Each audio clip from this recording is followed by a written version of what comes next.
আলহামদুলিল্লাহ ওয়াসসালাতু ওয়াসসালামু আলা রাসূলিল্লাহ ওয়া আলা আলিহি ওয়া সাহবিহি আজমাইন আম্মা বা'দ। আল্লাহ সুবহানাহু ওয়া তাআলা অসংখ্য শুকরিয়া, যিনি আমাদেরকে তৌফিক দিয়েছেন রাসূল সাল্লাল্লাহু আলাইহি ওয়াসাল্লামের জীবনী সম্পর্কে আলোচনা করার জন্য, জানার জন্য, শেখার জন্য। আজকে ইনশাআল্লাহ আমাদের রাসূল সাল্লাল্লাহু আলাইহি ওয়াসাল্লামের জীবনী সম্পর্কে আলোচনা হয়তো শেষ হয়ে যাবে। আল্লাহ সুবহানাহু ওয়া তাআলা যেন আমাদেরকে শেখার তৌফিক দান করেন, শিখে যেন আমরা আমাদের জীবনে ইমপ্লিমেন্ট করতে পারি। আল্লাহ যেন আমাদেরকে তৌফিক দান করেন, আমিন ইয়া রাব্বাল আলামিন। আমরা আলোচনা করতেছিলাম গতদিন রাসূল সাল্লাল্লাহু আলাইহি ওয়াসাল্লামের মৃত্যু সম্পর্কে এবং তার মৃত্যুর পরবর্তী কিছু বিষয় নিয়ে আমরা আলোচনা করবো ইনশাআল্লাহ আজকে। যেমন যখন তিনি মারা গেলেন, আমরা বলছিলাম যে তিনি ফজরের পরে, সোমবার দিন ফজরের পরে চাষতের সময় তিনি মারা গেছেন, শেষ নিঃশ্বাস ত্যাগ করছেন। সেদিন ছিল 12ই রবিউল আউয়াল, তাই না? তো রাসূল মারা যাওয়ার পরে সাথে সাথে হৃদয় বিদীর্ণকারী দুর্ঘটনার সংবাদ ততক্ষণাৎ চতুর্দিকে ছড়িয়ে পড়ল। মদিনাবাসীদের উপর দুঃখের পাহাড় ভেঙে পড়ল। পৃথিবীর প্রান্ত এবং পার্শ্বস্থ সবকিছু যেন অন্ধকারাচ্ছন্ন হয়ে গেল। চিন্তা করেন একবার, রাসূল সাল্লাল্লাহু আলাইহি ওয়াসাল্লাম মারা গেছেন, সবার মধ্যে থেকে তাদের পৃথিবী অন্ধকার হয়ে গেছে, তাই না? আমাদের পরিবারে যখন কারো মৃত্যু হয়, আমাদের সবার এক্সপিরিয়েন্স হয়েছে, কারো ভাই বোন, আত্মীয় স্বজন, বাবা মা, খালা চাচা, নানা দাদা, সবারই কেউ না কেউ মারা গেছেন। সবাই দেখছেন যে কেউ মারা গেলে কীরকম, যখন আপনার কাছের কেউ মারা যায় কীরকম ফিলিংস হয়। মনে হয় যেন পুরো পৃথিবী অন্ধকার হয়ে গেছে, কোনো কিছু আর না খিদা লাগে, না খাইতে ইচ্ছা করে, না কারোর সাথে কথা বলতে ইচ্ছা করে, মানে পুরো পৃথিবী অন্ধকার। আর এখানে আমরা আলোচনা করতেছি রাসূল সাল্লাল্লাহু আলাইহি ওয়াসাল্লাম সম্পর্কে। রাসূল সাল্লাল্লাহু আলাইহি মৃত্যুতে কি সাহাবীদের কি অবস্থা হয়েছে, সাহাবীরা পুরা দিক বিদিক শূন্য হয়ে গেছে, মানে কোনো সেন্সের মধ্যে তারা ছিল না। অনেক সাহাবী এরকম অবস্থা হয়েছে। রাসূল সাল্লাল্লাহু আলাইহি বলছেন এক বর্ণনায় যে আমার উম্মতের জন্য সবথেকে বড় দুর্দশা হচ্ছে আমার মৃত্যু। দ্য বিগেস্ট ক্যালামিটি, সবথেকে বড় ক্যালামিটি যেটা আমাদের উম্মতের জন্য, সেটা হচ্ছে রাসূল সাল্লাল্লাহু আলাইহি ওয়াসাল্লামের মৃত্যু। তো রাসূল সাল্লাল্লাহু আলাইহি ওয়াসাল্লামের মৃত্যুতে যদি আমরা, তার মৃত্যুর পরে যেহেতু আমরা টিকে আছি, তাহলে এর থেকে বড় কোনো ক্যালামিটি হইতে পারে না আমাদের জন্য। আর কোনো দুর্দশা আমাদের জন্য এত বড় দুর্দশা না, তাই না? তো রাসূল সাল্লাল্লাহু আলাইহি ওয়াসাল্লামের মৃত্যুর পরও যেহেতু পৃথিবী চলতেছে, কারো মৃত্যুর জন্য পৃথিবী থেমে থাকে না, সময় কারোর জন্য থেমে থাকবে না, সবার সময় চলতে থাকে তার গতিতে। এবং রাসূল সাল্লাল্লাহু আলাইহি ওয়াসাল্লাম চিরদিন থাকার জন্য আসছেন, তিনি আসছিলেন আমাদেরকে শেখানোর জন্য, তিনি দিন পৌঁছে দেওয়ার জন্য আসছেন। তিনি দিন পৌঁছে দিয়েছেন, আমাদেরকে শিখিয়ে দিয়েছেন। আর আমাদের কাজ হচ্ছে দিনকে এগিয়ে নিয়ে যাওয়া, যেটা আমরা সবাই করি। যেমন আমরা যখন কিছু শিখি, তখন আমরা শিখি, আমাদের পরিবার পরিজনকে শিখাই, আমাদের ছেলেদেরকে, বাচ্চাদেরকে শিখাই, তারা যেন আমাদের দেখেন carry our torch, the lights, to take it forward. এবং এইটাই হচ্ছে নিয়ম পৃথিবীর। রাসূল সাল্লাল্লাহু আলাইহি ওয়াসাল্লাম আমাদেরকে শিখিয়ে গেছেন, আমরা এই থেকে আগায় নিছি এবং আমরা কিয়ামত পর্যন্ত এটাকে আগায় নিব এবং কোরআন এবং সুন্নাহর পর্যন্ত থাকতে পারি। আল্লাহ যেন আমাদেরকে তৌফিক দেন, আমিন ইয়া রাব্বাল আলামিন। তো আনাস রাদিয়াল্লাহু আনহু বলতেছেন যে তিনি বলছেন যে রাসূল সাল্লাল্লাহু আলাইহি ওয়াসাল্লাম যেদিন আমাদের নিকট আগমন করেছিলেন, সেদিনের মতো উজ্জ্বলতম দিন আর কখনো দেখিনি। আর যেদিন তিনি মৃত্যুবরণ করলেন, সেদিনের মতো এত নিকৃষ্ট এবং অন্ধকার দিন আর কখনো আমরা দেখিনি। বিভিন্ন বর্ণনায়, আনাস রাদিয়াল্লাহু আনহুর বর্ণনায় তিনি বলছেন যে যেদিন রাসূল সাল্লাল্লাহু আলাইহি ওয়াসাল্লাম মদিনাতে প্রথম আসছিলেন এবং তাদের যেসব সাহাবী শুরু থেকে ছিলেন তাদের মনে আছে দিনগুলো। তারা বলছেন যে রাসূল যেদিন মদিনাতে আসছিলেন, উৎসবের পরিস্থিতি ছিল এবং সবাই উৎসব মুখর পরিস্থিতি ছিল এবং সবাই খুব আপ্লুত ছিল, খুশি ছিল। এবং ওই দিন মদিনার ইতিহাসে সুন্দরতম দিন ছিল, সব থেকে সুন্দরতম দিন ছিল। আর যেদিন তিনি মারা গেছেন, ওই দিন ছিল মদিনার ইতিহাসে অন্ধকারতম দিন। এবং এইটা স্বাভাবিক, এর থেকে বড় দুর্দশা তো কিছু হইতেই পারে না। তো রাসূল সাল্লাল্লাহু আলাইহি ওয়াসাল্লামের মৃত্যুতে ফাতিমা রাদিয়াল্লাহু আনহা দুঃখ ভারাক্রান্ত হৃদয়ে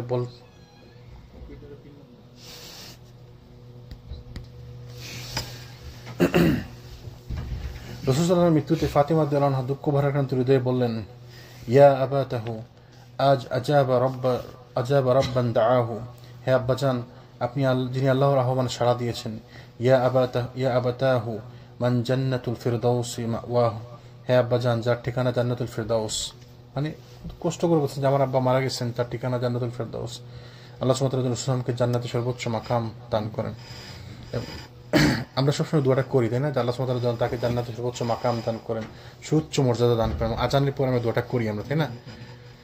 আমরা অনেকে হয়তো জানি না, আমরা আলোচনা করছি আগে জান্নাতের সুউচ্চ মাকাম বলতে রাসূল কি মিন করছেন, বলতে পারেন কি? কার মনে আছে? সব থেকে আজানের দোয়াটা বলে রাখেন, আল্লাহুম্মা রাব্বা হাযিহি দাওয়া التامة والصلاة القائمة آت محمدا الوسيلة والفضيلة محمود مقام محمود نشتكي তাকে মাকামে মাহমুদে পৌঁছে দিন। আরেকটা আছে ওয়াসিলাত ওয়াল ফাদিলা, তাহলে ওয়াসিলা একটা অবস্থান, শাফায়াত করার তৌফিক দেন। মাকামে মাহমুদ হচ্ছে যে তিনি যখন সবার জন্য শাফায়াত করবেন, এই যে মর্যাদা, এবং এই শাফায়াত করার পরে কিয়ামত শুরুই হবে। কিয়ামত শুরুই হবে না যতক্ষণ রাসূল সাল্লাল্লাহু আলাইহি ওয়াসাল্লাম শাফায়াত করবেন, এবং তিনি যখন শাফায়াত করবেন তখন যে রাসূল আল্লাহ সুবহানাহু ওয়া তাআলা কিয়ামতকে শুরু করবেন, যে বিচার দিবসটা শুরু হবে। জি, এবং এই যে যখন তিনি সবার জন্য শাফায়াত করেন, সারা সৃষ্টি সব মানুষজন, প্রত্যেক মানুষজন সবাই মিলে তার কাছে শুকরিয়া আদায় করবে, তারপর খুশি থাকবে, তার প্রশংসা করবে এবং তাকে ভালোবাসবে। এই যে মর্যাদা, অবস্থান, এটাকে বলা হয় আল মাকাম আল মাহমুদ। আমরা জানি না আপনাদের এরকম ধারণা, আমরা আগে ধারণা করতাম মাকাম আল মাহমুদ মানে একটা বড় চেয়ার, বড় একটা সিংহাসন যেটাতে তিনি বসবেন খালি। আসলে এরকম কিছু না, তিনি সবার জন্য শাফায়াত করবেন, এবং যে শাফায়াতের অধিকার আল্লাহ সুবহানাহু ওয়া তাআলা শুধুমাত্র রাসূল সাল্লাল্লাহু আলাইহি ওয়াসাল্লামকে দিয়েছেন, এবং আর কোনো নবীকে, কোনো রাসূলকে কাউকে দেননি। যেমন জি, যদি কেউ দোয়াটা করে রেগুলারলি, রাসূল বলছে তার জন্য শাফায়াত করা আমার জন্য অবধারিত হয়ে গেল। জি, না আজানের দোয়া করে আলহামদুলিল্লাহ। মানে আমাদের অঞ্চলে লাগাইছে ওয়ারজুকনা শাফাআতু ইয়াউমাল কিয়ামah। জি, ওইটা এক্সট্রা, কিন্তু জি ওই আজানের পরে শেষ অংশটুকু একটু এক্সট্রা লাগাইছে আমাদের দেশে মানুষজন, তো ওইটা প্রয়োজন নাই। তো আল্লাহ সুবহানাহু ওয়া তাআলা আমাদের বুঝার তৌফিক দান করেন। এখন তো বেদাত যদি আপনি এড করেন, যে হাদিস সম্মত না থাকে, তো বেদাত হইলে কি হবে, আপনার আমল বাড়বে, তাই না? মান আমালা আমিলান লাইসা লাহু আমরুনা ফাহুয়া রাদ। যে আমল আপনি করতেছেন, আমল যদি আমাদের থেকে রাসূল থেকে সাব্যস্ত না হয়, লাইসা লাহু আমরুনা ফাহুয়া রাদ, তাহলে এটা বাতিল। রাসূল সাল্লাল্লাহু মৃত্যুতে সাহাবীরা দিকবিদিক শূন্য পড়েছিলেন। অনেক সাহাবী অনেক রকম রিয়াকশন। ওমর রাদিয়াল্লাহু আনহুর অবস্থান, রাসূল সাল্লাল্লাহু মৃত্যু সংবাদ শ্রবণ করা মাত্র ওমর রাদিয়াল্লাহু আনহুর হুঁশ বুদ্ধি লোপ পেতে থাকে। তিনি উঠে দাঁড়িয়ে বলতে শুরু করেন, কিছু সংখ্যক মুনাফিক মনে করছে যে রাসূল সাল্লাল্লাহু আলাইহি ওয়াসাল্লাম মৃত্যুবরণ করেছেন, কিন্তু প্রকৃত ব্যাপার হচ্ছে যে তিনি মৃত্যুবরণ করেননি, এবং বরং আপন প্রতিপালকের নিকট গমন করেছেন। যেমন মুসা আলাইহিস সালাম গমন করেছিলেন নিজ সম্প্রদায়ের নিকট হতে 40 রাত্রি অনুপস্থিত থাকার পর তিনি আবার ফেরত এসেছিলেন। যেমন তিনি যখন তুর পাহাড়ে গেছিলেন আল্লাহ সুবহানাহু ওয়া তাআলার সাথে সাক্ষাৎ করার জন্য, এবং 40 দিন পরে তিনি ফেরত এসেছিলেন। তো আমার ধারণা বলছেন যে রাসূল সাল্লাল্লাহু আলাইহি ওয়াসাল্লাম আল্লাহর কাছে সাক্ষাৎ করতে গেছেন, তিনি আবার ফিরে আসবেন। অথচ প্রত্যাবর্তনের পূর্বে যদি বলা হতো তিনি মৃত্যুবরণ করেছেন, আল্লাহর কসম রাসূল সাল্লাল্লাহু আলাইহি ওয়াসাল্লাম অবশ্যই ফিরে আসবেন এবং ওই সকল লোকের হাত পা কেটে দেবেন যারা মনে করে যে তার প্রকৃতই তা মৃত্যু হয়েছে। তাহলে ওমর রাদিয়াল্লাহু আনহু ধারণা করছেন রাসূল সাল্লাল্লাহু আলাইহি ওয়াসাল্লাম মারা যাননি। কেন ধারণা করছেন? কারণ এত আবেগ আপ্লুত, এত ভালোবাসা রাসূল সাল্লাল্লাহু আলাইহি ওয়াসাল্লামের প্রতি। রাসূল সাল্লাল্লাহু আলাইহি ওয়াসাল্লাম মরতে পারেন না, মানে এরকম একটা ভালোবাসা যে তিনি তো মরতে পারেন না, তিনি কিভাবে মরবেন? কেউ যদি বলে তিনি মারা গেছেন, আমি তাকে মেরে ফেলবো। তো সাহাবীরা ওমর রাদিয়াল্লাহু আনহু তাকে ভয়ে কিছু বলতে পারতেছে না। আবু বকর রাদিয়াল্লাহু আনহু ছিলেন, উপস্থিত ছিলেন, তিনি সকাল পর্যন্ত ছিলেন, ফজরের পর্যন্ত ছিলেন। ফজরের পরে তিনি তার বাড়িতে গেছেন, বাড়িতে মদিনা থেকে একটু দূরে, মানে মসজিদ থেকে একটু দূরে মদিনার উপকণ্ঠে, সেটি ছিল সুনাহ। তিনি তার নিজ বাড়ি হতে গোড়ায় চলে আগমনের পর রাসূল সাল্লাল্লাহু আলাইহি ওয়াসাল্লাম মসজিদে নববীতে প্রবেশ করেন। অতঃপর লোকজনদের সঙ্গে কোনো কথাবার্তা না বলে সরাসরি আয়েশা রাদিয়াল্লাহু আনহার নিকট গমন করেন এবং রাসূল সাল্লাল্লাহু আলাইহি ওয়াসাল্লামের নিকট পৌঁছলেন। রাসূল সাল্লাল্লাহু আলাইহি ওয়াসাল্লামের দেহ মুবারক তখন ইয়েমেনি একটি চাদর দ্বারা আবৃত ছিল। আবু বকর রাদিয়াল্লাহু আনহু পবিত্র মুখমণ্ডল থেকে চাদর সরিয়ে তা চুম্বন করলেন এবং কাঁদতে লাগলেন। অতঃপর বললেন যে আমার মাতা পিতা আপনার জন্য উৎসর্গিত হোক ইয়া রাসূলুল্লাহ, ফিদাকা আবি ওয়া উম্মি ইয়া রাসূলুল্লাহ। আল্লাহ আপনার উপর দুবার মৃত্যু একত্রিত করবেন না, যে মৃত্যু আপনার ভাগ্যলিপিতে ছিল সেটি এসে গেছে। এরপর তিনি সেখান থেকে বাইরে বের হয়ে আসলেন। সে সময় ওমর রাদিয়াল্লাহু আনহু লোকদের সঙ্গে কথাবার্তা বলতেছেন। তিনি শুনলেন যে ওমর এই কথাগুলা বলতেছেন যে কেউ যেন না বলে রাসূল সাল্লাল্লাহু আলাইহি ওয়াসাল্লাম মারা গেছেন। তো রাসূল সাল্লাল্লাহু আলাইহি ওয়াসাল্লাম বললেন যে ওমর তুমি বসো। তো ওমর রাদিয়াল্লাহু আনহু বসতে অস্বীকার করলেন। এদিকে সাহাবীগণ রাদিয়াল্লাহু আনহুম ওমর রাদিয়াল্লাহু আনহুকে ছেড়ে দিয়ে আবু বকরের নিকট আসলেন এবং তার প্রতি অধিক মনোযোগী হলেন। আবু বকর রাদিয়াল্লাহু আনহু বললেন, তিনি কি বললেন? তিনি আসলে কোরআনের একটা আয়াত পাঠ করলেন যাতে ওমরকে শোনানোর জন্য, বোঝানোর জন্য। তিনি আয়াতটি কি ছিল? ওমা মুহাম্মাদুন ইল্লা রাসূলুন ক্বাদ খালাত মিন ক্বাবলিহি রুসুল আফা ইন মাতা আও কুতিলা ইনকালাবতুম আলা আকাবিকুম ওয়া মান ইয়ানকালিব আলা আকিবাইহি ফালান ইয়াদুররাল্লাহু শাইআন ওয়া সায়াজজিল্লাহু শাকিরিন। আল্লাহর প্রশান্তি তোমাদের মধ্যে যারা রাসূল মুহাম্মদ সাল্লাল্লাহু আলাইহি ওয়াসাল্লামের পূজা করতেছিল তারা জেনে রাখুক যে মুহাম্মদ সাল্লাল্লাহু আলাইহি ওয়াসাল্লাম মৃত্যুবরণ করেছেন। তো এই কথার মানে কি? যে মুহাম্মদ সাল্লাল্লাহু আলাইহি ওয়াসাল্লামের পূজা মানে কি? যারা রাসূল সাল্লাল্লাহু আলাইহি ওয়াসাল্লামকে রাসূল সাল্লাল্লাহু আলাইহি ওয়াসাল্লাম যতটুকু তার থেকে বেশি মনে করেন। রাসূল সাল্লাল্লাহু আলাইহি ওয়াসাল্লাম বিভিন্ন বর্ণনা নিজে থেকে বলছেন তোমরা আমাকে বাড়িয়ে নিও না, যেরকম ওই ইহুদি খ্রিস্টানরা তাদের নবীদেরকে বাড়িয়ে নিয়েছিল, বা ঈসা আলাইহিস সালামের কওমরা তাকে বেশি করে নিয়েছিল, আমাকে বেশি বাড়িয়ে নিও না তোমরা। রাসূল নিজে থেকে বলছেন। কিন্তু আমাদের সমাজে এরকম লোক যারা বলে যিনি উপরে আল্লাহ নিচে সে তিনি মুহাম্মদ, তাই না? বলে না এরকম, উপরে যিনি আল্লাহ নিচে সে তিনি আহমদ, মানে মুহাম্মদ সাল্লাল্লাহু আলাইহি ওয়াসাল্লামকে আল্লাহর মর্যাদায় নিয়ে যায়। শিরক, স্পষ্ট শিরক, শিরকে আকবর। এবং অনেকে, এবং এই যে সাহাবীদের মধ্যে যে ভ্রান্ত ধারণা ছিল যে তারা তো আবেগে আপ্লুত বলছেন যে রাসূল মারা যাননি। বর্তমান যুগেও কিছু লোক আছে এবং কিয়ামত পর্যন্ত কিছু লোক থাকবে যারা মনে করে যে রাসূল মারা যাননি, এবং তারা তার কাছে চায়, তার কাছে দোয়া চায়, তার কাছ থেকে এখনো তারা তার কাছে যায়, গিয়ে তার সাথে কথা বলতে চায়, বলে যে রাসূল সাহায্য করতে পারবেন। এই জিনিসটা যারা মনে করে এগুলা ভুল, ভ্রান্তি। অতঃপর তিনি কি আয়াতের মধ্যে আল্লাহ সুবহানাহু কি বলছেন, আর যারা আল্লাহর ইবাদত করতেছিল অবশ্যই আল্লাহ সর্বদাই জীবিত থাকবেন, কখনো মৃত্যুবরণ করবেন না। আল্লাহ সুবহানাহু ওয়া তাআলা বলতেছেন মুহাম্মদ সাল্লাল্লাহু আলাইহি ওয়াসাল্লাম একজন রাসূল ছাড়া আর কিচ্ছু নন, কি তার পূর্বে অনেক রাসূল বিগত হয়ে গেছেন, তাতে কি তারা, তবে কি যদি নবী মৃত্যুবরণ করেন কিংবা তাকে হত্যা করা হয় তাহলে কি তোমরা তোমাদের গোলামির ভরে পূর্ব অবস্থায় ফিরে যাবে? স্মরণ রেখো, তো যারা পূর্ব অবস্থায় প্রত্যাবর্তন করবে তারা আল্লাহর কোনোই ক্ষতি করতে পারবে না, এবং অতি শীঘ্রই আল্লাহর শুকরগুজারদেরকে প্রতিদান দেওয়া হবে। আল্লাহ সুবহানাহু ওয়া তাআলা কোরআনে আয়াতগুলো আগেই নাযিল করে রাখছিলেন, তাই না? কোরআনের মধ্যে যে কেউ যদি নবীদের পূজা করে, নবীদেরকে বেশি যদি কেউ এক্সেস সম্মান প্রদর্শন করে এবং নবীদের কারণে যদি কেউ দিনে এসে থাকে, তাহলে সেজন্য জেনে রাখো যে নবীরা মৃত্যুবরণ করেন, আল্লাহ সুবহানাহু ওয়া তাআলা মৃত্যুবরণ করেন না। যে কেউ যদি নবীদের মারা যাওয়ার পরে আবার দিন থেকে ফেরত গিয়ে আগের অবস্থায় ফিরে যায়, তাহলে তার জন্য ধ্বংস অনিবার্য, তাই না? তাহলে আল্লাহ সুবহানাহু ওয়া তাআলার ইবাদত করি আমরা ইবাদত কার করবো? আল্লাহ সুবহানাহু ওয়া তাআলার। রাসূল সাল্লাল্লাহু আলাইহি ওয়াসাল্লামকে আমরা ভালোবাসবো নিজেদের প্রাণ থেকে, জান থেকে, আমার নিজের থেকে, আমার পরিবার পর্যন্ত থেকে, আমার বাবা মার থেকে, আমার স্ত্রী সন্তান সবার থেকে আমি বেশি ভালোবাসবো। কিন্তু ইবাদত করবো কার? শুধুমাত্র যার ইবাদত রাসূল সাল্লাল্লাহু আলাইহি ওয়াসাল্লাম করছেন, ওই সত্তার ইবাদত আমরাও করবো, আল্লাহ সুবহানাহু ওয়া তাআলা। রাসূল সাল্লাল্লাহু আলাইহি ওয়াসাল্লাম ইবাদতের জন্য আসেননি, তাকে ইবাদত করার জন্য তিনি আসেন, তাকে অনুসরণ করার জন্য আসছেন। তাকে আমরা অনুসরণ করবো যে তিনি কিভাবে ইবাদত করছেন আল্লাহ সুবহানাহু ওয়া তাআলা। তিনি যেভাবে ইবাদত করছেন আমরা ওইভাবে ইবাদত করার চেষ্টা করব, তাকে ইবাদত করবো না আমরা। বরঞ্চ যখন রাসূল সাল্লাল্লাহু আলাইহি ওয়াসাল্লামের মদিনাতে কেউ যায়, রাসূল সাল্লাল্লাহু আলাইহি ওয়াসাল্লামের কবর জিয়ারত করতে যায়, রাসূল সাল্লাল্লাহু আলাইহি ওয়াসাল্লামের জন্য দোয়া করে, আসসালামু আলাইকা ইয়া রাসূলুল্লাহ, তার জন্য শান্তির দোয়া করি আমরা, তাই না? তার কাছে আমরা দোয়া চাই না, তার জন্য আমরা দোয়া করি। যেমন প্রত্যেক কবরবাসীদের জন্য আমরা দোয়া করি, তাদের কাছে আমরা দোয়া চাই না। এবং এইটা হচ্ছে সবার ক্ষেত্রে, নবী রাসূলদের ক্ষেত্রে, প্রত্যেক মানুষের ক্ষেত্রে সবার জন্য সমান। এটা নবীদের জন্য আমরা দোয়া করি, তাদের কাছে আমরা দোয়া চাই না। সাহাবায়ে কেরাম রাদিয়াল্লাহু আনহুম যারা এতক্ষণ পর্যন্ত সীমাহীন দুঃখ বেদনায় কাতর অবস্থায় নীরবতা অবলম্বন করতেছিলেন, আবু বকর রাদিয়াল্লাহু আনহুর ভাষণ শ্রবণের পর তারা সুনিশ্চিত হলেন যে রাসূল সাল্লাল্লাহু আলাইহি ওয়াসাল্লাম প্রকৃতই ওফাত প্রাপ্ত হয়েছেন। এই প্রেক্ষিতে ইবনে আব্বাস রাদিয়াল্লাহু আনহু বর্ণনা করতেছেন, তিনি বলছেন যে আল্লাহর কসম, এ ব্যাপারে এমনটি মনে হচ্ছিল যেন লোকজনরা যেন জানতোই না যে আল্লাহ সুবহানাহু ওয়া তাআলা আয়াত অবতীর্ণ করেছেন কোরআনের মধ্যে, এবং এই আয়াতটি কোরআনের মধ্যে যে আছে সবাই জানে, সব মুখস্থ সবারই, তাই না? কিন্তু তাদের মানে আল্লাহর কসম আমরা ভুলে গেছিলাম যে আয়াতটি কোরআনের মধ্যে আছে, আমাদের জন্য মনে হচ্ছিল যে এটা এইমাত্র মনে নাজিল হইল।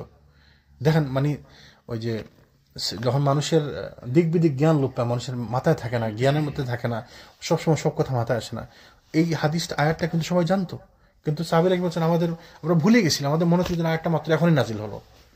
এবং এই আয়াত যখন শোনানো হলো সাথে সাথে সবাই একদম, যারা আকাশ উঠতেছিল হঠাৎ করে মাটিতে নেমে পড়লো, সুবহানাল্লাহ। আসলে তো আল্লাহ সুবহানাহু ওয়া তাআলা বলে দিয়েছেন যে আল্লাহ ছাড়া কারো, মানে কেউ চিরঞ্জীব না, শুধুমাত্র আল্লাহ সুবহানাহু ওয়া তাআলা চিরঞ্জীব, যার কোনো মৃত্যু নেই, বাকি সবাইকে মরতে হবে। আবু বকর রাদিয়াল্লাহু আনহু যখন এই আয়াত পাঠ করলেন, তখন সকলেই এই আয়াত সম্পর্কে নতুনভাবে যেন ওয়াকিফার হলেন এবং সকলকে এই আয়াত তিলাওয়াত করতে দেখা গেল। সাঈদ বিন মুসাইয়িব রাদিয়াল্লাহু আনহু বলছেন যে ওমর রাদিয়াল্লাহু আনহু বললেন, আল্লাহর কসম, আমি যখন আবু বকরকে রাদিয়াল্লাহু আনহুকে এই আয়াত পাঠ করতে শুনলাম, তখন আমি অত্যন্ত লজ্জিত বোধ করলাম, অথবা আমার পিঠ ভেঙে পড়লো মনে হলো, এমনকি আমার দ্বারা হাত পা উঠানো সম্ভব হচ্ছিল না। এমনকি আবু বকর রাদিয়াল্লাহু আনহুকে আয়াত পাঠ করতে শুনে আমি মাটির দিকে গড়িয়ে পড়লাম। আমি তখন অনুধাবন করতে সক্ষম হয় যে রাসূল সাল্লাল্লাহু আলাইহি ওয়াসাল্লাম আসলেই প্রকৃতই ওফাতপ্রাপ্ত হয়েছেন। তবে সাহাবীরা রাসূল সাল্লাল্লাহু আলাইহি ওয়াসাল্লামকে ভালোবাসতেন, এটা হচ্ছে তার প্রমাণ। তাদের তো আর উদ্দেশ্য ছিল না যে আমরা রাসূল সাল্লাল্লাহু আলাইহি ওয়াসাল্লামকে পূজা করব, তার কাছে চাইবো, তার মাধ্যমে আমরা চাই আল্লাহকে, সেরকম তো মনে করতেন না, তাই না? তারা শুধু ভালোবাসায়, আবেগে, আতিশয্যে।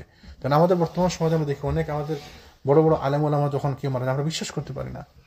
যেমন হয়েছিল এরকম যে কোনো আলেম মারা গেছে, পুরো পৃথিবীব্যাপী মানুষ কাঁদছে না? বড় বড় আলেম যখন মারা যায়, নাম করা যারা প্রভাবশালী আলেম, মানুষ যাদেরকে ভালোবাসে, যাদের খেদমত আছে দিনের প্রতি, তাদের মৃত্যুতে পুরো পৃথিবীর মানুষ ভারাক্রান্ত হয়, তাই না? এখানে তো রাসূল সাল্লাল্লাহু আলাইহি ওয়াসাল্লামের কথা চলতেছে। রাসূল সাল্লাল্লাহু মারা গেছে, সাহাবীদের কিরকম মানে মেন্টালিটি হওয়ার কথা, মানসিকতা হওয়ার কথা। তারপরে ছিল তার কাফন দাফনের ব্যাপার। রাসূল সাল্লাল্লাহু আলাইহি ওয়াসাল্লামের কাফন দাফনের পূর্বে রাসূল সাল্লাল্লাহু আলাইহি ওয়াসাল্লাম স্থলাভিষিক্ত হওয়ার ব্যাপারে মুসলিমদের মধ্যে মতবিরোধের সৃষ্টি হলো। সাকিফা বনু সাঈদের মধ্যে মুহাজির এবং আনসারদের মধ্যে আলোচনা এবং বাদানুবাদ চলতে থাকলো। দলিল প্রমাণাদি পেশ এবং প্রশ্নোত্তর চলতেছিল। অবশেষে আবু বকর রাদিয়াল্লাহু আনহুর প্রতিনিধিত্বের ব্যাপারে ঐক্যমত প্রতিষ্ঠিত হলো।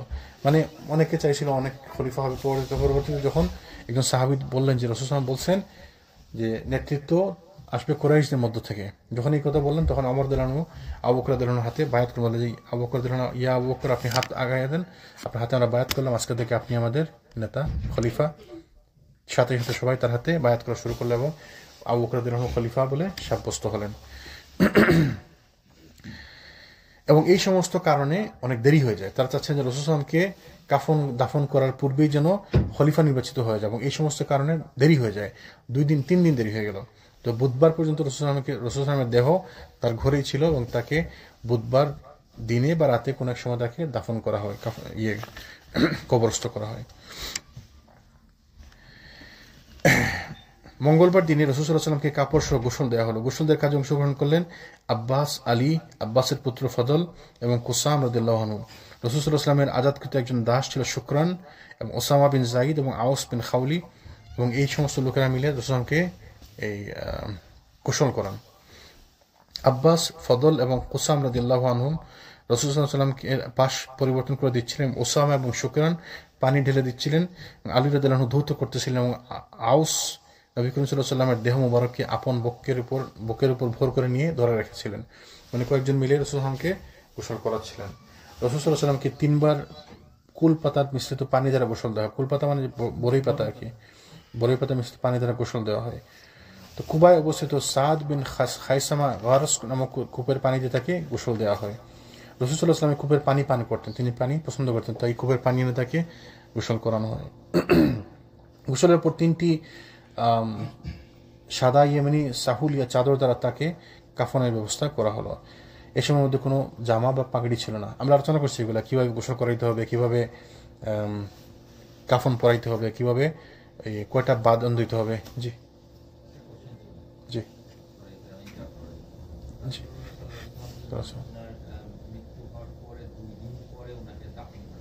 জি জি না, এটা তো কেন না, সেটা হচ্ছে রাসূল সাল্লাল্লাহু আলাইহি ওয়াসাল্লাম বলছেন নিজে, যখন কোনো আমলের ব্যাপারে কওল পাওয়া যায় তো সেইটার গুরুত্ব বেশি, তাই না? তো কওল তিনি কি বলছেন, যে বলছেন তোমরা কেউ যখন মারা যায় তাকে তোমরা তাড়াতাড়ি তাকে কবরস্থ করো, অ্যাজ সুন অ্যাজ পসিবল, তাহলে আমরা ওইটা শুনবো।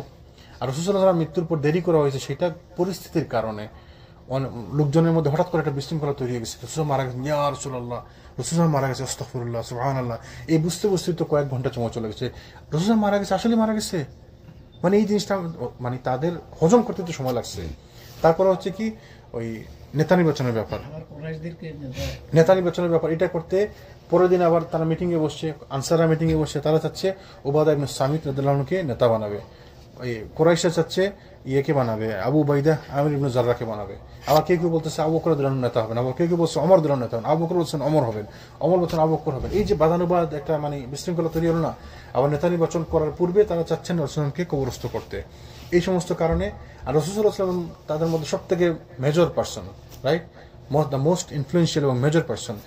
রাসূল সাল্লাল্লাহু আলাইহি মারা গেছেন, তখন কোনো বিশৃঙ্খলা হতো, যখন সমাজে কোনো অসুবিধা হতো, তিনি তাদেরকে নির্দেশ দিতেন যে তোমরা এইটা করো ওইটা করো।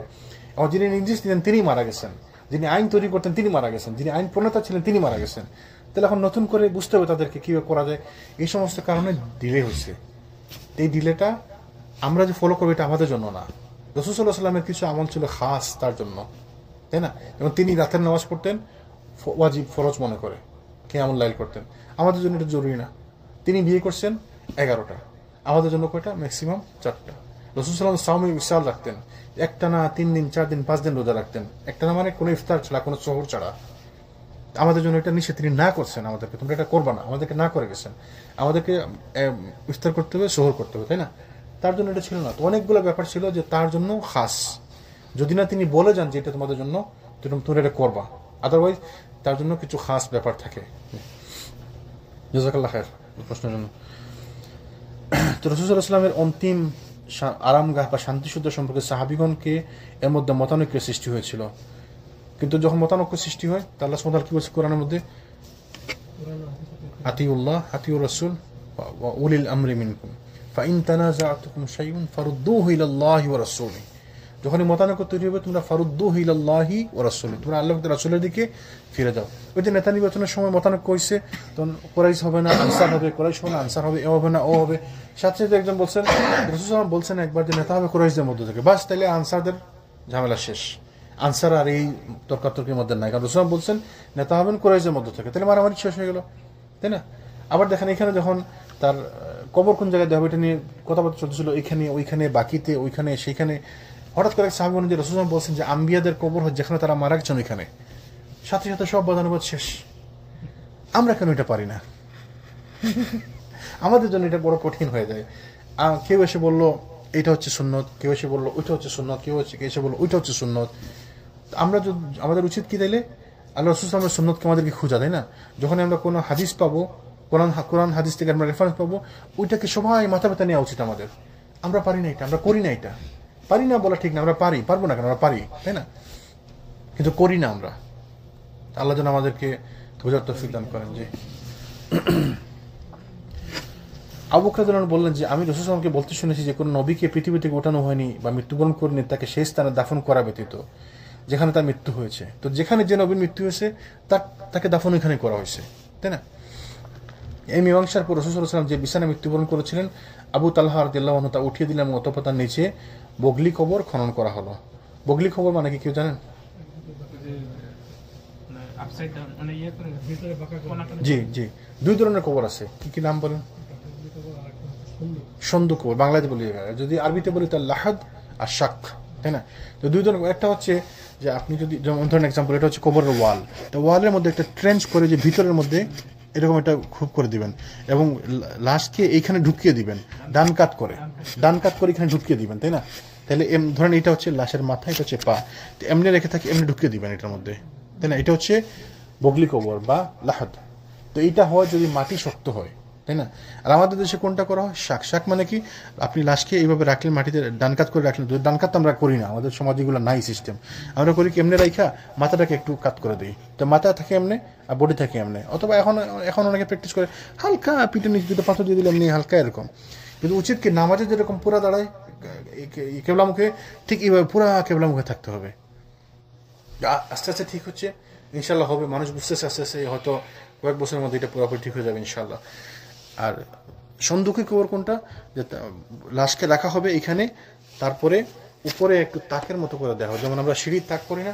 তো ধরুন দুই দিক থেকে ওয়াল, মানে আপনি এই মাটিকে একটু বেশি ডিপ করে করবেন, শুধু বডিটা মাটিতে থাকবে, তারপর এই পাশে একটু ওয়াল একটু উঁচা থাকবে, এই পাশে ওয়াল একটু উঁচা থাকবে, তারপর সিঁড়ির মতো করবেন, ধাপের মতো, ধাপ, বুঝতে পারছেন নি? ধাপের মতো থাকবে, তার উপরে হয়তো কোনো মাছা জাতীয় কিছু দেওয়া হবে। তো এইটা হচ্ছে যেখানে মাটি নরম থাকে ওই জায়গায়। দুই ধরনের কবরই সুন্নাহসম্মত, যেখানে যেটা প্রযোজ্য। যে জায়গায় মাটি শক্ত ওইখানে বগলি কবর হবে, যে জায়গায় মাটি নরম সেখানে সন্দুকি কবর হবে। আরবিতে বলে লাহাদ আর শাক, এই দুই ধরনের কবর হয়। রাসূল সাল্লাল্লাহু আলাইহি ওয়াসাল্লামের কবর ছিল বগলি কবর, মানে ওই যে কবরের ভিতরে ট্রেঞ্চের মধ্যে ট্রেঞ্চ করে ওখানে ঢুকিয়ে দেওয়া, এবং এইটাই হচ্ছে রাসূল সাল্লাল্লাহু আলাইহি ওয়াসাল্লামের কবর। এবং যদি আমাদের সুযোগ হয় আমাদের কবর আমরা এইভাবে চেষ্টা করবো ইনশাআল্লাহ। এরপর সাহাবীগণ পালাক্রমে 10 জন করে ঘরের মধ্যে প্রবেশ করে জানাজা আদায় করলেন। তো এখানে এই সমস্ত কারণে দেরি হয়েছে। সাহাবীগণ যে আসছেন তার লাশ তো বাইরে নেওয়া হয় নাই, তো সবাই ঘরের ভিতরে এসে জানাজা করছে। এক বর্ণনা আসছিল 3 জন করে জানাজা করছে, কেউ এক বর্ণনা আসছে 10 জন করে জানাজা করছে। এইভাবে এই সমস্ত কারণে দেরি হয়েছে। এখানে প্রাসঙ্গিক একটা কথা বলে রাখি, কিছু গ্রুপ আছে আমাদের দেশে যারা বলে, আপনারা জানেনই রাসূল সাল্লাল্লাহু আলাইহি ওয়াসাল্লামের জানাজা সর্বপ্রথম কে পড়ছে? কে বলতে পারেন? রাসূল সাল্লাল্লাহু আলাইহি ওয়াসাল্লামের জানাজা সর্বপ্রথম কে পড়ছে সবার আগে? মানে মাহফিলে যে প্রশ্ন করে মানুষকে, আপনারা কি জানেন আল্লাহ রাসূলের জানাজা সর্বপ্রথম কে পড়ছে? মানে প্রথম, মানে সবাই ইতিমধ্যে তো বিভিন্ন গ্রুপে করছে না, ধরুন 10 জন করে যদি পড়ে কয়েক হাজার জানাজা জামাত হয়েছে, তাই না? সর্বপ্রথম জামাত কে পড়ছে? তার জন্য সর্বপ্রথম সালাত তার উপর কে আদায় করছে? হেরা বলে, বেদাতিরা বলে আল্লাহ সুবহানাহু ওয়া তাআলা, আল্লাহ নিজে এসে তারপর জানাজা সালাত আদায় করছে। তো এটা কোনো কথা? জানাজা সালাতে আমরা যে মারা গেছে তো আমরা দোয়া করি আল্লাহর কাছে, না যে আল্লাহ আপনি তাকে জান্নাত দান করুন, আপনি তাকে উত্তম জায়গা দান করুন, আপনি তাকে উত্তম সঙ্গী দান করুন, আপনি তাকে মাফ করুন, আপনি তাকে তারপর রহম করুন। আল্লাহ সেটা বলবে যে আল্লাহ আপনি তারপর রহম করুন, বিবেক সম্মত হইতে হবে না। আল্লাহ এসে নাকি বলবেন যে আল্লাহ আপনি তার উপর রহম করুন, আল্লাহ এসে বলবেন যে আল্লাহ আপনি তাকে মাফ করুন। এটা হয়, মানুষজন বলে এটা, এই জিনিসগুলো যে আমরা যারা শুনি ঠিক বলে চিল্লাই উঠি, এই জিনিসগুলো ঠিক না। মানে আমাকে বুঝতে হবে দিন তো কমন সেন্স তো ইউজ করতে হবে, তাই না? মানুষজন বলে, হুজুররা বলে, মানুষজন শুনে, তো এই জিনিসগুলো একটু বেশি বাড়াবাড়ি, তাই না? এগুলো থেকে আমাদেরকে সরে থাকতে হবে। আল্লাহ যেন আমাদেরকে বোঝার তৌফিক দান করেন।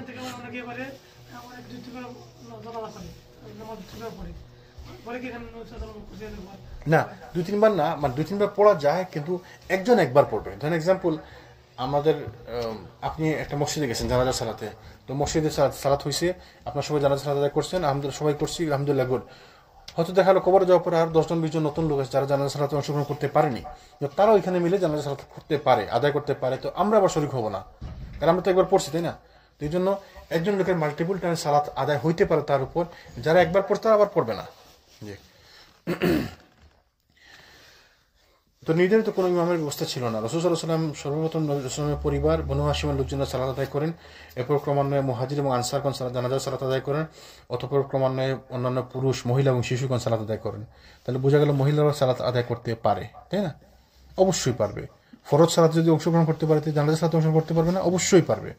কিন্তু আমাদের এখানে কোনো কোনো মসজিদে নিষেধ আছে, নিষেধ, এবং এটা নিয়ে তর্কও হয়েছে। আপনাদের মনে আছে নি কারো? আমরা বলছিলাম যে মহিলাদের ব্যবস্থা করে, না না না না, মহিলাদের ব্যবস্থা নিষেধ, জানাজা নিষেধ।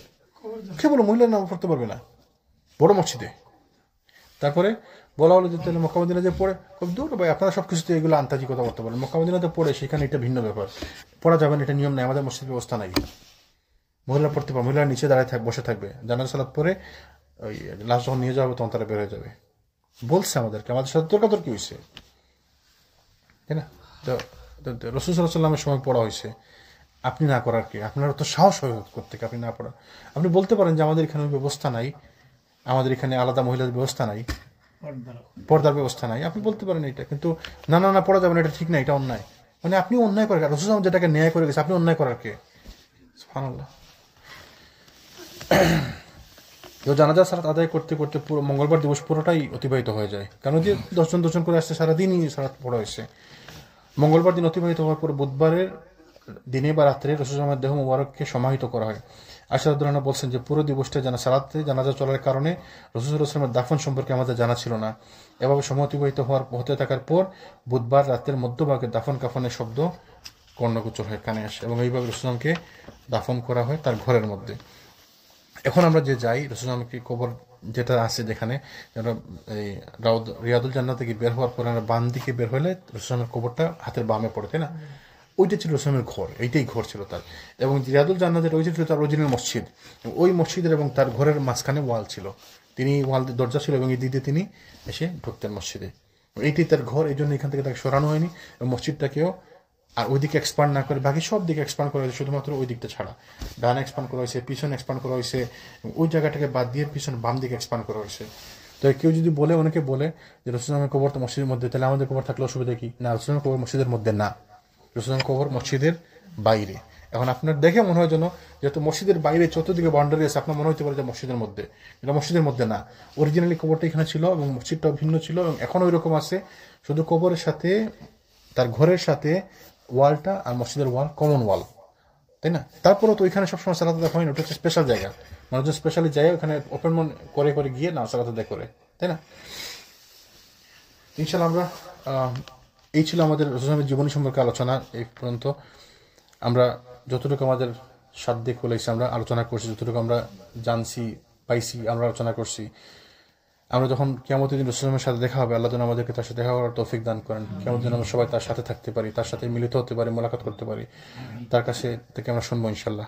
যেসব জিনিস আমরা আমাদের কাছে নাই, যে সমস্ত ঘটনা সম্পর্কে আমরা জানি না, যে সমস্ত ঘটনা সম্পর্কে আমাদের কনফিউশন আছে, যে যত প্রশ্ন আছে, আমরা রাসূলকে কিয়ামতের দিন তার সাথে দেখা হলে আমরা তাকে প্রশ্ন করবো, তার কাছ থেকে বসে গল্প শুনবো, তখন সময় কোনো থাকবে, লিমিট থাকবে না। আপনি হাজার হাজার বছর ধরে শুনতে থাকেন গল্প, কোনো সময় কোনো তাড়া নাই, এবং আপনাকে সালাতের জন্য উঠতে হবে না, খাওয়ার জন্য উঠতে হবে না, যাওয়ার জন্য উঠতে হবে না, আপনি বসে থাকেন, শুনতে থাকেন, শুনতে থাকেন, শুনতে থাকেন, অনন্ত জীবন, কোনো শেষ নাই, যে জীবনের কোনো শেষ নাই। তো ওই জীবনের জন্য আমাদেরকে কাজ করতে হবে, তাই না? যেন আমরা কবরে গেলে বা কিয়ামতের দিনে যেন আমরা অনন্ত জীবনের অধিকারী হতে পারি, তাই না? আমরা এই জিনিস বুঝি না। আমরা ছোট্ট ব্যাপার নিয়ে, ছোট্ট পৃথিবী নিয়ে আমরা পড়ে থাকি। আখেরাত যে বড় অনন্ত জীবন, যার কোনো শেষ নাই, ওইটা নিয়ে আমাদের কোনো টেনশনই নাই। যেমন আজকে কিছু লোক ওই ঘরের মধ্যে ইয়ে বানাইছে, ওই যে কি ওই একই সরকারিতে বানায় না, যে কি এমনি থাকে যে, না না শহীদ মিনার ঘরের মধ্যে, মানে ওইখানেও ফুল দিতেছে। মানে শিরিক করতে হবে, আমাকে শিরিক করতে হবে। মানে সমাজের ব্যবস্থা নাই, এইবার কোনো কথা ব্যবস্থা ঠান্ডা কারণ অনুযায়ী ব্যবস্থা করা হয়নি। আগে যেমন গত বছর পর্যন্ত অনেক জায়গায় হয়েছে, এইবার অনেক জায়গায় হয়নি। তো কয়েকজন মিলে তাদের বাসায় ব্যবস্থা করছে, বাসায় ব্যবস্থা করে ওইখানে তারা ফুল দিতেছে, ওইখানে ভিডিও টিডিও করে ফটো তুলে মানুষকে দেখাইতেছে। মানে শিরিক করতেই হবে আমাদেরকে, গুনাহ আমাদেরকে করতেই হবে। ওই যে বলছিলাম আজকে খুদ্ মনে আছেন যে শয়তান যখন আপনার হার্ট পুরা কভার হয়ে যায়, তখন আল্লাহ এটাকে সিল করে দেন এবং শয়তান ওভারটেক করে নেয় আপনার হার্টের উপরে। শয়তান যা বলবে আপনি ওইটাই করবেন, কারণ আপনার আর কোনো সে থাকে না, আপনি শয়তানের অনুসারী হয়ে গেলেন। শয়তান যা বলবে আপনি তাই করবেন, এবং এইটাই হয় মানুষের। আল্লাহ যেন আমাদেরকে হেফাজত করেন এই সমস্ত গুমরাহি থেকে। আমরা ইনশাআল্লাহ শেষ করে দিব। শুধুমাত্র কি একটি রাসূল সাল্লাল্লাহু আলাইহি ওয়াসাল্লামের পরিবার সম্পর্কে আমরা একটা আলোচনা করবো, তার বিবিদের সম্পর্কে। যদি আমরা থ্রুআউট দ্য বুক আমরা পুরোটা আলোচনা করছি, তারপর আমরা একবার শুধু শেষ করার আগে তার নাম সম্পর্কে আলোচনা করবো। তার প্রথম স্ত্রী ছিলেন কে? রাসূল সাল্লাল্লাহু প্রথম স্ত্রী খাদিজা রাদিয়াল্লাহু, খাদিজা বিনতে খুয়াইলিদ রাদিয়াল্লাহু আনহা। তার ঘরে সন্তান ছিলেন কয়জন? রাসূল তার এবং তার 6জন। কে কে? জয়নব, রুকাইয়া, উম্মে কুলসুম, ফাতিমা, 4জন মেয়ে, আর আবুল কাসেম আর আব্দুল্লাহ। এই ছিল 6জন সন্তান। তারপরে ছেলে সন্তানরা মারা গেছে ছোট থাকতে, একদম ছোট থাকতে, আর মেয়েরা সবাই মারা গেছে তার জীবদ্দশায়। শুধুমাত্র ফাতিমা রাদিয়াল্লাহু আনহা ছাড়া, তিনি মারা গেছেন তার মৃত্যুর 6 মাস পরে। একজনের হাজবেন্ড ছিলেন ওই আবুল আস মক্কাবাসী। পরবর্তীতে তিনি সাহাবি হয়েছেন। প্রথম দিকে তিনি অনেকদিন ছিলেন, তিনি মুসলমান হননি, কিন্তু শেষের দিকে তিনি সাহাবি হয়েছেন, ইসলাম গ্রহণ করছেন। আর বাকি না, তিনি ইসলাম গ্রহণ করেননি। তার জয়নবের হাজবেন্ড, তিনি ইসলাম গ্রহণ করেননি শেষ পর্যন্ত। তিনি তার ওয়াইফকে মদিনায় পাঠিয়ে দিয়েছিলেন, এবং মদিনা আসার পথে তিনি আঘাতপ্রাপ্ত হয়ে পড়ে, ওই আঘাতে তিনি মৃত্যুবরণ করছেন। বাকি 2জনের হাজবেন্ড ছিলেন কে? ওসমান রাদিয়াল্লাহু আনহু।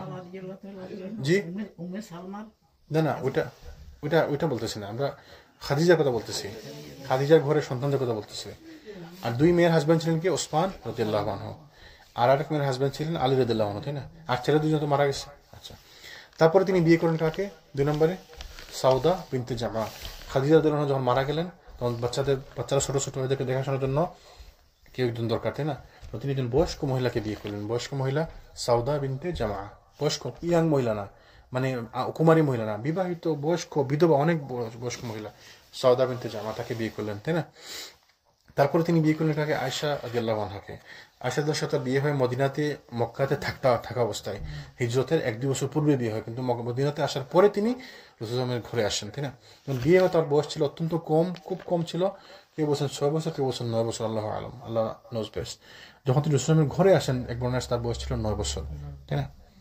9 বা 11 বছর। আবার যখন রাসূল মারা গেলেন, তখন তার বয়স ছিল 16, 17 বা 18, এরকম। মানে এক্স্যাক্টলি তার কি বলতে, মানে এরকম আর কি, 16, 17, 18। তার ঘরে কোনো বাচ্চা কাচ্চা সন্তান ছিল না।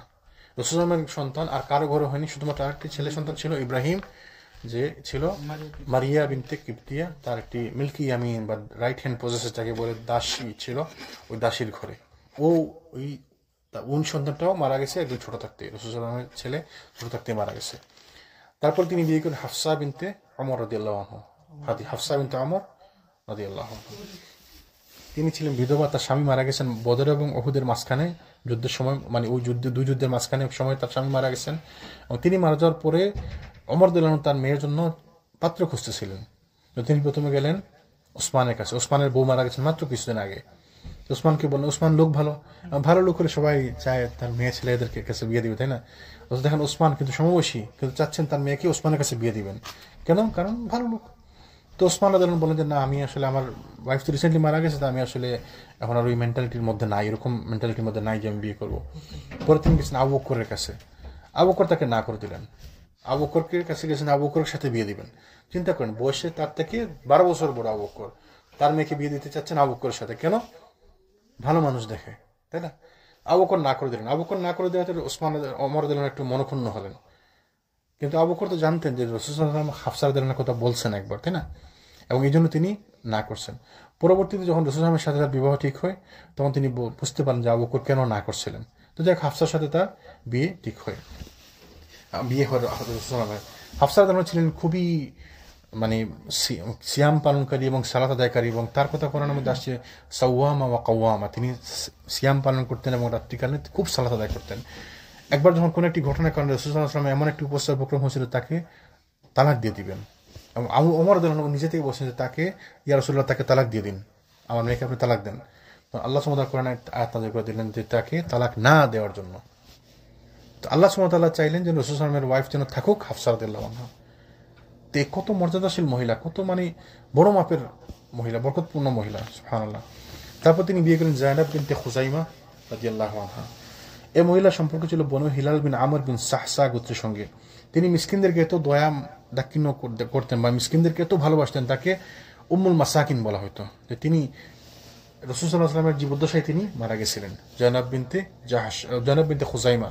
এবং তাকে তার কাছে যখন কোনো পয়সা থাকতো, তিনি সাথে সাথে পয়সা আসা মাত্র সাথে সাথে বিলি করে দিতেন, সাথে সাথে বিলি করে দিতেন। এবং তাকে বলা হতো উম্মুল মাসাকিন, মানে মিসকিনদের মা। তিনি সবাইকে এত ভালোবাসতেন নাকি, গরিব মিসকিনদেরকে। রাসূল সাল্লাল্লাহু আলাইহি ওয়াসাল্লামের জীবদ্দশায় মারা গেছেন দুজন স্ত্রী, খাদিজা এবং এই জায়নাব বিনতে খুজাইমা। তারপর তিনি বিয়ে করেন উম্মে সালামা হিন্দ বিনতে আবি উমাইয়া। উম্মে সালামাকে বিয়ে করেছেন। উম্মে সালামার হাজব্যান্ডের নাম ছিল আবু সালামা, এবং তার হাজব্যান্ড মারা গেছেন মদিনাতে আসার পরে। মারা যাওয়ার পরে তিনি বয়স্ক মহিলা ছিলেন, রাসূল তাকে প্রস্তাব করলেন, এবং তাকে যখন তাকে অ্যাপ্রোচ করলেন, তাকে বললেন যে আমি বিয়ে করতে চাই, এবং তাকে দোয়া শিখিয়ে দিয়েছিলেন তার স্বামী মারা যাওয়ার পরে, যে আপনি দোয়া করেন যে আল্লাহ আপনি আমাকে এর থেকে উত্তম কিছু দান করেন। তখন যখন তাকে বিয়ের প্রস্তাব দেওয়া হলো, তখন তিনি বললেন যে এখন আমি বুঝতে পারছি যে দোয়া যে কবুল হয়। কি দোয়া কবুল হয়? রাসূল আমাকে শিখিয়ে দিচ্ছিলেন যে না, আমি এর থেকে উত্তম যেন আমার সাথে হয়। তা আমি চিন্তা করতেছিলাম যে আমার স্বামীর থেকে ভালো লোক তো পৃথিবীতে আর কেউ নাই। তা আমার স্বামী যখন মারা গেছে, এর থেকে উত্তম আর কি হতে পারে আমার জন্য? সুবহানাল্লাহ। আমি তো হ্যাঁ খাইরিন মিনহা, এর থেকে উত্তম যেন আমার থাকে। তা আমি চিন্তা করতেছিলাম যে আমার স্বামী থেকে উত্তম তো পৃথিবীতে কেউ নাই আমার জন্য। তো এটা কেমনে হয়? যখন রাসূল আমাকে প্রস্তাব দিলেন রাসূল সাল্লাল্লাহু আলাইহি ওয়াসাল্লাম নিজে, তখন যে আমি বুঝতে পারলাম আল্লাহ দোয়া যে আল্লাহ কবুল করেন। আমার স্বামী থেকে উত্তম আর কে হইতে পারে? রাসূল সাল্লাল্লাহু আলাইহি ওয়াসাল্লাম। এবং এই মহিলার ঘরে তার নিজস্ব সন্তান ছিল, উম্মে সালামা রাদিয়াল্লাহু আনহা, তার ঘরে তার সন্তান ছিল। রাসূল তাদেরকেও টেক কেয়ার করেন, মানে বিয়ের পর তাদেরকেও টেক কেয়ার করেন। তারপরে জায়নাব বিনতে জাহশ রাদিয়াল্লাহু আনহা, তিনি ছিলেন রাসূল সাল্লাল্লাহু আলাইহি ওয়াসাল্লামের কাজিন, ফুফাতো বোন সম্পর্কে জায়নাব বিনতে জাহশ। তার সাথে বিয়ে হয়েছিল প্রথমে যায়েদ বিন হারিসা রাদিয়াল্লাহু আনহু। তো যায়েদ ছিল রাসূল সাল্লাল্লাহু আলাইহি ওয়াসাল্লামের পালক পুত্র, পোষ্যপুত্র, তাই না? তো পালক পুত্রের সাথে বিয়ে দিয়েছিলেন তার আপন ফুফাতো বোনকে। পরবর্তীতে আল্লাহ সুবহানাহু ওয়া তাআলা কোরআনে আয়াত নাযিল করলেন যে আল্লাহ চাচ্ছিলেন যেন তিনি রাসূল সাল্লাল্লাহু আলাইহি ওয়াসাল্লাম জায়নবকে বিয়ে করেন, কিন্তু রাসূল সাল্লাল্লাহু আলাইহি ওয়াসাল্লাম মনে মনে চাচ্ছিলেন যেন, তখন চলছিল খন্দক যুদ্ধের সময়, খন্দকের সময়, তাই না? তখন যদি আমি জায়নবকে বিয়ে করি তো মানুষ কথাবার্তা বলাবলি করবে, আর যেহেতু পালক পুত্রের ছেলে, অনেক মানুষ অনেক কথাবার্তা বলাবলি করবে, এটা কেমন দেখায়। তা রাসূল চাচ্ছিলেন ডিলে করতে। তো আল্লাহ সুবহানাহু ওয়া তাআলা কোরআনে আয়াত নাযিল করে দিলেন যে জায়েদের পত্নীর সাথে আমি তোমাকে বিয়ে দিলাম। আল্লাহ বললেন যে তুমি তাকে বিয়ে করো, আল্লাহ বলছেন আমি তোমাকে বিয়ে দিলাম। তারপরে আল্লাহ তাকে বিয়ে দিয়ে দিচ্ছেন জায়েদের পত্নীর সাথে। তো জায়েদ রাদিয়াল্লাহু আনহু তার পত্নীকে তালাক দিলেন, এর আগে তালাক দিচ্ছেন অবশ্য, তাই না? তালাক দেওয়ার পর, এবং এইটাও প্রমাণ হয় যে পালক পুত্র যেন নিজের পুত্র না, এইটাও প্রমাণ হয়, এবং এটা প্রমাণের জন্য বেসিক্যালি যে পালক পুত্র যে নিজের পুত্র না, পালক পুত্র হচ্ছে পুত্রই না। এই জন্য ইসলামে পালক পুত্র নেওয়া যাবে না, নিষেধ। যদি আমাদের সমাজে অনেকে নেই এরকম পালক পুত্র নেই তো নেই, পালক পুত্র পুরো সম্পত্তি সব লিখে দেয়, হবে না, নিষেধ, হারাম, করতে পারবেন না আপনি। আপনার সম্পদে আপনার ভাইয়ের অধিকার আছে, আপনার সম্পদে আপনার বোনের অধিকার আছে, আপনার মেয়ের অধিকার, আপনার মা বাবার অধিকার আছে। এটা নিয়ে আমাদের দেশে গেলজামি সম্পত্তির পালক পুত্রকে সম্পত্তি লিখে দেয়, কিন্তু পালক পুত্র কোনো সম্পত্তি পায় না। পালক পুত্র বলে তো ইসলামে কিছু নাই, চলবে না। আপনি তাকে রাখছেন, বাড়িতে আনছেন, রাখছেন, তাকে আপনি গিফট করতে পারেন। কতটুকু গিফট করতে পারেন? সর্বোচ্চ 1/3। আপনার সম্পত্তি আছে ধরেন 100 কিয়ার, 100 ধরেন কত, 100 একর। আপনি তাকে বড় জোর 30 একর 33 একর দিতে পারবেন ওদেরকে দেওয়ার পর অবশিষ্ট। তারপর তিনি বিয়ে করেন রাসূলুল্লাহ সাল্লাল্লাহু আলাইহি ওয়াসাল্লাম জুয়াইরিয়া বিনতুল হারিস, তিনি ছিলেন বনুল মুস্তালিক গোত্রের সর্দার, তার মেয়ে। এবং জুয়াইরিয়া বিনতুল হারিসকে বিয়ে করার পর রাসূলুল্লাহ সাল্লাল্লাহু আলাইহি ওয়াসাল্লাম এই তার গোত্রের যে লোকগুলো ছিল এদের 100 পরিবারকে তারা মুক্ত করে দেন, যুদ্ধবন্দী ছেলেদের মুক্ত করে দেন। মুক্ত করে দেওয়ার পরে তার গোত্রের লোকেরা তাকে অনেক বরকতপূর্ণ মহিলা বলে অভিহিত করেন, তিনি তার কারণে দুই গোত্রের মধ্যে মীমাংসা হয়ে যায়। এবং এই বিয়েটা ছিল পলিটিক্যাল বিয়ে। রাসূলুল্লাহর ম্যাক্সিমাম বিয়েগুলো ছিল এরকম। তিনি কোনো শুধুমাত্র আয়েশা রাদিয়াল্লাহু আনহা ছাড়া আর কোনো মহিলাকে তিনি বিয়ে করেন যাদের বিয়ে আগে আগে আর কোনো বিয়ে হয়নি, কুমারী মহিলা বা কোনো কুমারী মেয়েকে তিনি বিয়ে করেন শুধুমাত্র আয়েশা ছাড়া। বাকি সবাইকে বিয়ে করেছেন বয়স্ক মহিলা, যেমন খাদিজা রাদিয়াল্লাহু আনহা, সাউদা রাদিয়াল্লাহু আনহা, এই যে সবাই বিবাহিত, সবার আগে বিয়ে হয়েছিল। কি জন্য বিয়ে করেছেন? পলিটিক্যাল কারণে, দিনী দাওয়াতের সুবিধার জন্য। তারপরে সম্পর্কগুলো ছিল, আপনারা যদি একটু চিন্তা করেন দেখবেন রাসূলুল্লাহ বিয়ে করছেন আবু বকরের মেয়েকে, তিনি বিয়ে করছেন ওমরের মেয়েকে, উসমানের সাথে তিনি নিজের 2 মেয়েকে বিয়ে দিচ্ছেন, আলীর সাথে তিনি নিজের মেয়েকে বিয়ে দিচ্ছেন। দেখুন দিনের স্বার্থে আবু বকরের সাথে একটা স্ট্রং সম্পর্ক দরকার ছিল, ওমরের সাথে একটা স্ট্রং সম্পর্ক দরকার ছিল, উসমানের সাথে সম্পর্ক দরকার ছিল, আলীর সাথে সম্পর্ক দরকার ছিল। এখন আগের আরব সমাজে আগেরকার দিনে আরব সমাজে এরকম ছিল, যাদের মধ্যে বৈবাহিক সম্পর্ক আছে, বৈবাহিক সম্পর্ক তাদের মধ্যে বন্ডিংটা মজবুত হয়। আবু বকর রাদিয়াল্লাহু আনহু যদি তার সাথে বিবাহ বন্ধনে আবদ্ধ থাকে, কোনোভাবে সম্পর্কিত থাকে, তার রাসূলুল্লাহকে ছেড়ে দেওয়ার তার কোনো সুযোগই নাই। আত্মীয় মানে বৈবাহিক সম্পর্কিত আত্মীয়। একবার যুক্তিগুলো চিন্তা করেন, শুধুমাত্র দিনের খাতিরে এইগুলা বিয়েগুলা কিন্তু, তাই না? তারপরে ওই যে এই জুয়াইরিয়া থেকে বিয়ে করছেন গোত্রীয় সমস্যা সমাধানের জন্য। উম্মে হাবিবাকে বিয়ে করছেন রামলা, উম্মে হাবিবা। তারপরে বিয়ে করছেন আবু সুফিয়ানের মেয়ে, তাকে বিয়ে করার ফলে আবু সুফিয়ানের সাথে একটা সমাধান হয়ে গেল, তাই না? উম্মে সালামাকে বিয়ে করার পরের বছর খালিদ বিন ওয়ালিদ মুসলমান হয়ে গেলেন। উম্মে সালামা ছিলেন খালিদ বিন ওয়ালিদের পরিবারের গোত্রের লোক, উম্মে সালামা। তো দেখেন পলিটিক্যাল কারণে, দিনের দাওয়াত ফলপ্রসূ করার কারণে, দিনের দাওয়াতকে বেগবান করার কারণে। আত্মীয়তার সম্পর্ক বিচ্ছেদ করিও না। জি জি। তো এইভাবে তারপর তিনি বিয়ে উম্মে হাবিবা রামলা বিনতে আবু সুফিয়ান, আবু সুফিয়ানের মেয়ে যিনি উম্মে হাবিবা ছিলেন, তার হাজবেন্ডের নাম ছিল আব্দুল্লাহ বিন জাহাশ। আব্দুল্লাহ বিন জাহাসের একটা পরিচয় ছিল, একটা ভালো পরিচয় আছে। তিনি ছিলেন রাসূল সাল্লাল্লাহু আলাইহি ওয়াসাল্লামের আবির্ভাবের পূর্বে 4 জন লোক ছিল হুনাফা, যাদেরকে বলা হতো হুনাফা, যারা দ্বীন ইব্রাহিমের উপর তখন প্রতিষ্ঠিত ছিল। পুরা আরবের মধ্যে মাত্র 4 জন লোক ছিল। তার মধ্যে একজন হচ্ছেন এই আব্দুল্লাহ বিন জাহাস, এই যে উম্মে হাবিবা তার হাজবেন্ড। তো তিনি রাসূলুল্লাহ আসার পরে তিনি রাসূলুল্লাহকে দেখছেন, তারপর ঈমান আনছেন, মুসলমান হয়েছেন। তারপর তারা আবিসিনিয়াতে হিজরত করছেন, কিন্তু তার কপাল খারাপ, তার তকদির খারাপ। তিনি এখানে যাওয়ার পরে খ্রিস্টান হয়ে গেছেন, মুরতাদ হয়ে গেছেন, এবং মুরতাদ অবস্থায় তিনি মৃত্যুবরণ করলেন। দেখেন রাসূল সাল্লাল্লাহু আলাইহি ওয়াসাল্লামের আবির্ভাবের পূর্বে তিনি ছিলেন হুনাফা, মুসলিম ছিলেন, এবং তিনি যদি তখন মারা যেতেন তিনি জান্নাতবাসী হইতেন। এরকম হয়েছে না? কে হয়েছে এরকম? রাসূলুল্লাহ কার কথা বলছেন? যায়েদ বিন আরকাম, ওই যে ওমর রাদিয়াল্লাহু আনহুর চাচা, এই চাচতো ভাই যায়েদ বিন নওফল। রাসূলুল্লাহ বলছেন না যে তিনি একাই এক উম্মত, কিয়ামতের দিন উত্থিত হবেন একাই এক উম্মত। এক লোকের কথা বলছেন যে কিয়ামতের দিন তিনি একাই এক উম্মত হিসাবে উত্থিত হবেন। তিনি মারা গেছেন রাসূল সাল্লাল্লাহু আলাইহি ওয়াসাল্লাম নবুয়ত পাওয়ার 5 বছর আগে মারা গেছেন। তিনি হানিফিয়ার উপর তিনি ছিলেন, হুনাফা ছিলেন। এই জন্য তিনি রাসূলুল্লাহ বলছেন আমি তাকে দেখলাম জান্নাতে, এবং তিনি একাই এক উম্মত, নবী ছাড়া এক উম্মত তিনি একলাই। কল্পনা করেন কি সম্মান আল্লাহ দিচ্ছেন। তো এই লোক আব্দুল্লাহ ইবনে জাহাশ, তিনিও ছিলেন হুনাফাদের অন্তর্ভুক্ত। 4 জনের মধ্যে তিনি ছিলেন একজন, এবং তিনি রাসূলুল্লাহকে পাইছেনও, মুসলমানও হয়েছেন, কিন্তু আবার মৃত্যুর পূর্বে খ্রিস্টান হয়ে গেলেন, মুরতাদ হয়ে মৃত্যুবরণ করলেন। কপালে ছিল না, তকদিরে ছিল না, মৃত্যুবরণ করছেন মুরতাদ হয়ে। তার ওয়াইফ ছিলেন রামলা বিনতে আবু সুফিয়ান, উম্মে হাবিবা, এবং তার একটি মেয়ে ছিল হাবিবা, তার কনিয়া ছিল উম্মে হাবিবা। রাসূলুল্লাহ আবিসিনিয়ার বাদশা নাজাশীকে চিঠি লিখেন যে উম্মে হাবিবার কথা, যে তাকে তিনি বিয়ে করতে চান।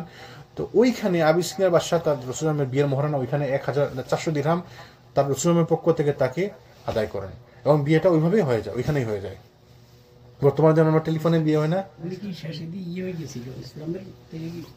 ওনার হাজবেন্ড যে মারা গেছিল তিনি ইসলাম থেকে বাইরে গেছিল এবং ওই অবস্থায় মারা গেছে। সুবহানাল্লাহ, দেখছেন মানে এন্ডিং বড় ব্যাপার। কে কিভাবে আসে তার থেকে বড় হচ্ছে কি এন্ডিংটা কিরকম। হেদায়েতের পরে তার নষ্ট হয়ে গেল, আল্লাহ যেন আমাদেরকে হেফাজত করেন। তারপরে রাসূলুল্লাহ তার তিনি যখন মদিনাতে ফেরত আসেন খায়বার যুদ্ধের পরে বা খায়বার যুদ্ধের শেষের দিকে ফেরত আসেন, তখন রাসূলুল্লাহর সঙ্গে তার মোলাকাত হয়। তারপরে তিনি বিয়ে করেন সাফিয়া বিনতে হুয়াই বিন আখতাব। সাফিয়া বিন হুয়াই বিন আখতাব ইহুদি সর্দার, হুয়াই বিন আখতাব তার মেয়ে সাফিয়া, তাই না? তো তাকেও বিয়ে করেন কেন? ওই যে পলিটিক্যাল কারণে, রাজনৈতিক কারণে, ইসলামের দাওয়াতের সুবিধা স্বার্থে, দাওয়াতকে বেগবান করার জন্য। তাহলে রাসূলুল্লাহের প্রত্যেকটি বিয়ে ছিল দাওয়াতকে বেগবান করার জন্য, দাওয়াতের স্বার্থে। পুরো জীবনটাই ছিল দাওয়াতের স্বার্থে, তাই না? তারপর তিনি বিয়ে করেন, মক্কা বিজয়ের পর তিনি বিয়ে করেন মাইমুনা বিনতুল হারিস রাদিয়াল্লাহু আনহাকে। মাইমুনা বিনতে হারিস কুরাইশ মহিলা, তাকে বিয়ে করেন মক্কা বিজয়ের পরে। আমার রাসূলুল্লাহ সাল্লাল্লাহু আলাইহি ওয়াসাল্লামের মৃত্যুর বেশ খুব বেশি দিন আগে না, হয়তো 1-2 মাস আগে, 3 মাস আগে তিনি তাকে, ওই মহিলাকে বিয়ে করেন। না সরি, 1-2 বছর আগে তাকে বিয়ে করেন মৃত্যুর। তো এই ছিল তার রাসূলুল্লাহ সঙ্গে যে 11 জন মহিলা যাদের সঙ্গে বিয়ে হয়েছিল তারা। এর বাইরে যেমন তার ছিল দাসী মারিয়া বিনতে কিপ্তিয়া, যাকে দিয়েছিলেন, গিফট করছিলেন তার রাসূলুল্লাহকে মিশরের বাদশাহ মুকাউকিস, তার কাছে যখন চিঠি পাঠান, তিনি মুসলমান হননি, কিন্তু চিঠির জবাবে তিনি চিঠি লিখেন এবং বলে এই দাসী পাঠিয়ে যেন কিছু উপঢৌকন পাঠিয়ে দেন রাসূলুল্লাহের জন্য। এবং তিনি ওই ঘরে তার সন্তান হয় ইব্রাহিম, এবং তিনি মারা যান রাসূলুল্লাহের জীবদ্দশায়, তাই না? তারপরে আরেকজন দাসী ছিল তার রায়হানা বিনতে জাইদ, যিনি ইহুদি গোত্র বনু নাজির কিংবা বনু কুরাইজার সঙ্গে সম্পর্কিত, রায়হানা বিনতে জাইদ। এবং এই মহিলার ব্যাপারে বলা হয় যে রাসূলুল্লাহ হয়তো তাকে বিয়ে করছিলেন, হয়তো মানে একটু কন্ট্রোভার্সি আছে, তাকে বিয়ে করছিলেন কি করেন নাই। অনেকে বলছে তাকে বিয়ে করা হয়েছে, অনেকে বলছে তাকে বিয়ে করেননি। ইবনুল কাইয়িম রাহিমাহুল্লাহ বলছেন যে না, তাকে বিয়ে করেননি, এটি হচ্ছে সব থেকে অথেন্টিক মতামত। এবং তিনি ছিলেন তার দাসী, রাসূলুল্লাহের দাসী, যাকে বলা হয় মিল্কি আমিন, মালাকাত আইমানুকুম, আমি কোরআনের মধ্যে পাইছি না? তো মিল্কি আমিন মানে রাইট হ্যান্ড পজেসর। তখনকার দিনে তো এটা ছিল, জায়েজ ছিল যে দাসীদের সাথে সম্পর্ক, এটা জায়েজ ছিল। জি জি খামুন ইনশাআল্লাহ, জি শেষ, আমাদের শেষ করলাম ইনশাআল্লাহ। তো এই ছিল রাসূলুল্লাহ সম্পর্কে আমাদের আলোচনা। আল্লাহ সুবহানাহু ওয়া তাআলা জন্য আমাদেরকে তার জীবন থেকে শিখে আমল করার তৌফিক দান করেন। যেমন আমরা সবসময় বলি যে রাসূলুল্লাহর জীবনী হচ্ছে আমাদের জন্য কম্বো, যার মধ্যে সব কিছু আছে, তাই না? আপনি এখানে কোরআনের আয়াতও পাবেন, আপনি হাদিসও পাবেন, আপনি ফিকহও পাবেন, এখানে আপনি মাসালাও পাবেন, এবং তিনি কোন পরিস্থিতি কিভাবে কোন পরিস্থিতি মোকাবেলা করেন সবগুলা পাবেন আপনি। তো কেউ যদি রাসূলুল্লাহর জীবনী শিখে মুখস্থ করে পড়ে জানে, তার জানা থাকে, তার মাথা থাকে, তাহলে তার জন্য প্রত্যেক সমস্যার সমাধান তার চোখের সামনে ভাসতে থাকবে। খুব কম লোকে পথভ্রষ্ট হয়। জি, কারণ আপনি প্রত্যেক সিচুয়েশনের সমাধান রাসূলুল্লাহ তার জীবনে আছে, এবং আপনি এটা জানতে পারতেছেন, এটা দেখতে পারতেছেন আপনি, তাই না? আর আপনি যখন জানবেন রাসূলুল্লাহ হইলে কি করতেন, তিনি হইলে এটা করতেন, বা তিনি এরকম করছেন, তা আপনি এইভাবে চেষ্টা করবেন, তাই না? তো আল্লাহ যেন আমাদের বোঝার তৌফিক দান করেন। আল্লাহ যেন আমাদের এই প্রচেষ্টাকে কবুল করে নেন, এবং কিয়ামত পর্যন্ত যেন আমরা হকের উপর থাকতে পারি, মৃত্যু পর্যন্ত যেন আমরা হকের উপর থাকতে পারি, দিনের উপর, কোরআন এবং সুন্নাহর উপর থাকতে পারি। আল্লাহ যেন আমাদেরকে রাসূলুল্লাহর জীবন অনুযায়ী চলার তৌফিক দান করেন। সুবহানাকাল্লাহুম্মা ওয়া বিহামদিকা আশহাদু আল্লা ইলাহা ইল্লা আনতা আস্তাগফিরুকা ওয়া আতুবু ইলাইক।